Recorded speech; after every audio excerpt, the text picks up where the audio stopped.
Hey everybody, Scout Crafty here again. It's Mishmash Monday. Hope you had a great weekend.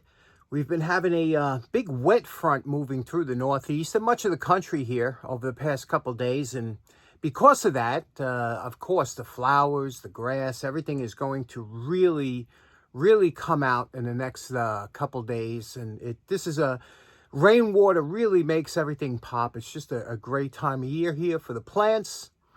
Couple things to talk about today. First off, a couple of videos ago, somebody had asked me, what was that pink bush in front of my house? That's an azalea bush. I bought that from my mother for Mother's Day many years ago. I planted it. It was only a small little pot bush, you know, less than a foot tall. They really take. And I did a video 10 months ago on this one. I don't know if you remember, I planted it and it took, and 10 months later, now it looks beautiful and it's going to really, now it starts to grow. It takes about a year, you know, but then after that, it really starts to go. So if you're interested in planting an azalea, I hope you do. They're such beautiful bushes and they really do well in all types of weather. Next up, we have a full menu today of things to do. And I told you I would show you some of the things I bought. Actually didn't buy. They were given to me at the show, at the tool show last week. And let's get started right away. Now, the first thing I want to talk about is when I first got this phone, you know, when my other phone went, my sister got me this phone. It's a nice phone. It has good resolution. A lot of you enjoy the HD picture, but the one thing it has, the microphone, is extremely sensitive for chuffing and things like that. So I'll give you an example. I'm going to get over here in front of the microphone, like when I'm talking about something, and every time I say P or anything with a P in it, you can hear that annoying chuff. And so what I do is I used to take a piece of tape, put it over the microphone, and it would calm it down a little bit, but sometimes it would get through, and I just got so annoyed. I bought this pop filter, and I want to see if it works. So let me show you what it is. Let me take it out of the box. Here we go. This is a screen, and I'll show you. I'll put this in front of my mouth and the phone and see if it works. So here I'm going to say Peter Piper pecked a peck. Now I'm going to put the filter on. Peter Piper pecked a peck. So let's see if it works. I have it in front of where the microphone is. So hopefully it's not picking up that chuffing anymore. Okay, success. I think that works. I just checked the audio. It seems like it works. So this was a good investment. Okay, next up, like I was saying, I didn't buy a lot of things because a lot of people donated some things, projects they want to see done. And I have this one project that was just about a donation. It was he marked it so cheap for me. Chris, a good friend of the show, at the tool show, brought in this. He says, here's something that I think you'd like to do on the channel. And sure enough, check this out. The first item was from my buddy Chris, who used to be the president of the Tool Collector Club. Great guy. And he brought this in. He said, boy, here's something I think you'd enjoy doing. And sure enough, look at this beautiful 100-year-old fan made in Germany. And this is just screams of quality. Look at the castings. Look at the brass accents and the brass guard and brass fan blades. It's just this probably cost a pretty penny back when it was new. I think this would be a great project. What do you think? You like this fan? Next up, good buddy Ralph, and you remember Ralph. Ralph was the one that when that scammer was trying to scam the people on our channel, he did a reverse scam on him. So not all heroes wear capes, right? So Ralph, he brought this in just because he says, I think you'd enjoy doing this on the channel. And absolutely, what a beautiful, this is a pipe threader. We're going to dedicate an episode to this because it's just so fantastic. But I just wanted to say a funny thing. When I was getting out of the car, I came home, it was late at night. It's dark when we get back from the show. And when I was getting in the car and unloading it at night, I happened to just fell out of the car. I didn't see it. And I ran it over with my car. And when I ran it over, I knew exactly what I said. Oh, my God. Thank God it was a gravel driveway and it didn't do any damage to it. But I said Ralph would be rolling his eyes laughing. But we'll be doing that this week. Now, my buddy Brian O'Hare, you know Brian. Everybody he always donates stuff to the show, and he donated a ton of stuff this time too. But this one here, believe it or not, was one of my favorites that he gave me. And check this out. It's an old Dunlap cabinet.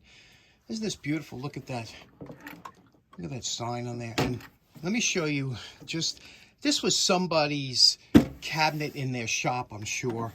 Look at just all the variety of cool things that were in these drawers. And we all have one of these in our shop, don't we? That we, kind of a catch-all. Nice nuts, bolts, and so, but what a nice little cabinet. This was the early days of plastic. This is a different type of plastic you don't see anymore. Just absolutely love this. Next up, real good friend, not only of the show, but I've known him for a long time because we've been part of that same club, my buddy Lenny. Now, Lenny had brought this down. He said, I want you to have, would be a great project for the show. And I was amazed. And look at this beautiful, it's called an electromechanico, okay? And what it is, it's a drill press, a micro drill press. It's made for 0.004 drill bits up to 5/32. So very small drill bits. You can see by the small drill chuck on here. But this is a super precision drill press, and these are highly collectible. So he just thought it'd be a fun project to see cleaned up. And what do you think?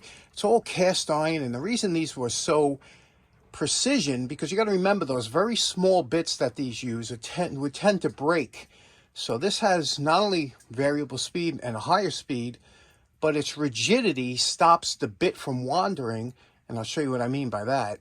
Now, your normal drill press like this here has a arrangement of belts or pulleys, and that's how you control their step pulleys, and that's how you control the speed, your spindle speed. But what happens is that pulley gets transferred all the way down to your chuck, and we get a lot of wobble, especially because there's always a wobble in the belt.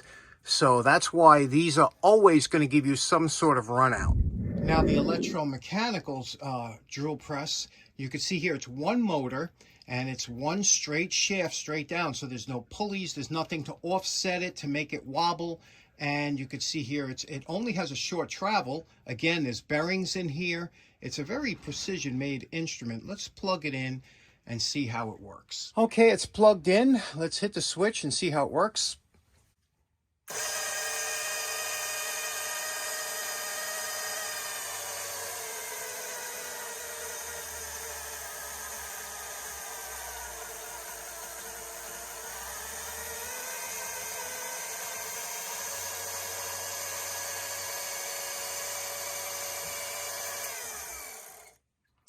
Okay, it seems to work very nicely. The only thing is, I'm sure we could use a little contact cleaner. We'll go through everything, but you could see how smooth, and this little cute little chuck here. Now look at that cute little chuck here. I've never seen one this small. And what we're going to do is I'm going to put a little drill bit in there, and I'm going to show you how there's very little run out. Now, first off, I'm going to go to my regular drill press, and I want you to look at the tip of this drill, and you're going to see a little bit of wobble. That's typical, and again, this isn't a precision drill press, but let me show you what it looks like.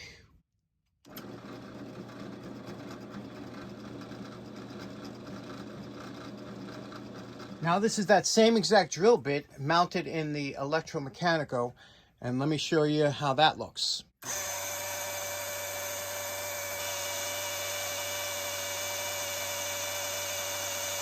So I think we're going to have a good time cleaning this up, and look for that real soon. Thanks again, Lenny. Next up, Harry had one of the most awesome dollar tables this week at the show, and everybody was having a good time. Just looking at everything on that table was $1, and I noticed this. And again, how could you pass by a breast drill for $1, right? And I looked, the gears look good. I said, and this would be a nice cleanup. You can see here it's a Goodell Pratt. And they made great stuff, but this would be a $1 challenge, so we're going to do that. Even came with a countersink bit.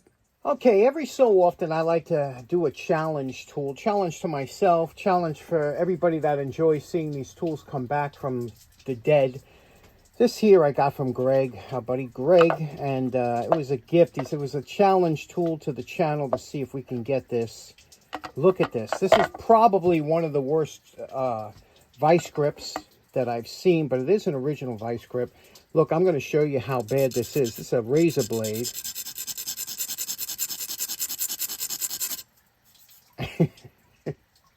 You see that? I mean, this is bad. Can we do anything with this? Will this come back? Can we get it? I mean, it's rusted all the way through. First thing I'm going to do is I'm going to throw it in some Evaporust, and we'll come back in about 24 hours. Okay, this is after a 24-hour soak in Evaporust. And you can see what the Evaporust will do. You know, it doesn't get rid of everything. You know, people think it's going to come out pristine. It doesn't. But remember how bad these were. Now, and again, this is a slight scrubbing with the hand wire brush. Now we're going to take it over to the wire brush.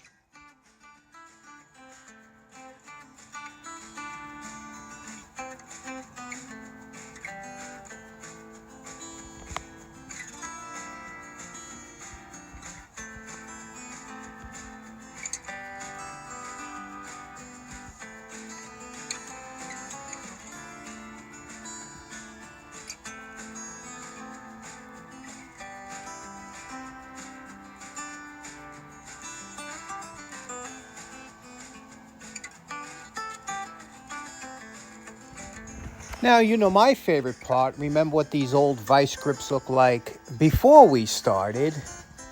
And we're calling this project done. Let's take a look at what we have here now. Again, because of the extensive pitting and rust, you know, you'll never get it back to new. And the biggest problem with these is the rivets. They're non-removable. So when you can't remove the rivets, you'll always have that area around there that doesn't. But, you know, for the rest of it, you can get it presentable. You know, where it looks, I mean, this is beautiful again. It's so oiled. Everything is oiled, and you'll see the oil coming off now. But everything is oiled and greased. You have to put a little grease in that divot back here. Look at that spring. No more rust in any part of this wrench. Works, or grip, vice grip. It works. Just listen to that clip. Just works so beautiful, so smooth in the hand. This is all polished up here, all polished down. Anywhere it goes in your hand. It's such a lovely tool now to put in your toolbox or in your, you know, your go bag, whatever you want. But there we have. That was a heck of a challenge, wasn't it? This one was able to keep all the insignias on here all the way through. An old pair of vice grips. And Greg, thanks for this project, or this challenge, so to speak. I think we did all right with this one. Okay, so in closing, special thanks to all my friends at the Tool Meet, especially ones who donated some projects to the show here. And you can see here, this vice grip, you know, it's all about getting down the shop, having fun. And we brought that back from the brink of trash. I mean, that you couldn't even sell that for $1. Anyway, thanks so much for tuning in. Hope you have a great day, great start of your week. Take care now. Bye-bye.